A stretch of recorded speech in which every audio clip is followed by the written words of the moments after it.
அண்ணா சீ வாட்டரில் டீ போட்டு குடிங்க. அதுக்கு என்னங்க சட்டன் போய் நம்ம திருப்பூரில் கடலில் அதனால் சென்னையில் இருக்க மெரினா பீச் தாங்க போய் தண்ணி பிடிக்க போயிருந்தோம்.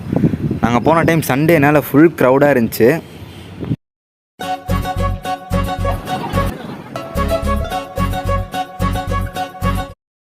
பாட்டில் ஃபுல்லாக கடல் தண்ணியை ஃபில் பண்ணிவிட்டு நம்ம திருப்பூருக்கு ரிட்டன் ட்ரெயின் ஏறியாச்சுங்க. நம்ம சென்னையிலேருந்து கொண்டு வந்த தண்ணியில் டீ போட்ட கொஞ்ச நேரத்துலேயே டீ திரிஞ்சு போச்சுங்க. திரிஞ்சு போனால் மட்டும் விட்டுருவோமா, பிளாக் டீ போட்டு குடிப்போம்ட்டு பிளாக் டீ ரெடி பண்ண ஆரம்பிச்சிட்டாங்க. நம்மளோட பிளாக் டீ ரெடி ஆயிடுச்சு. ஆனால் ஃபஸ்ட்டு இதை குடிக்க போகிறதில்ல, ஃபஸ்ட்டு கடல் தண்ணியை தான் குடிக்க போகிறோம்.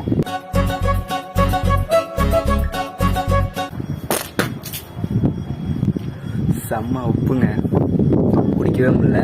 இதில் வேறு பிளாக் டீ போட்டு வச்சுருக்கோம், எப்படி இருக்குன்னு தெரியல.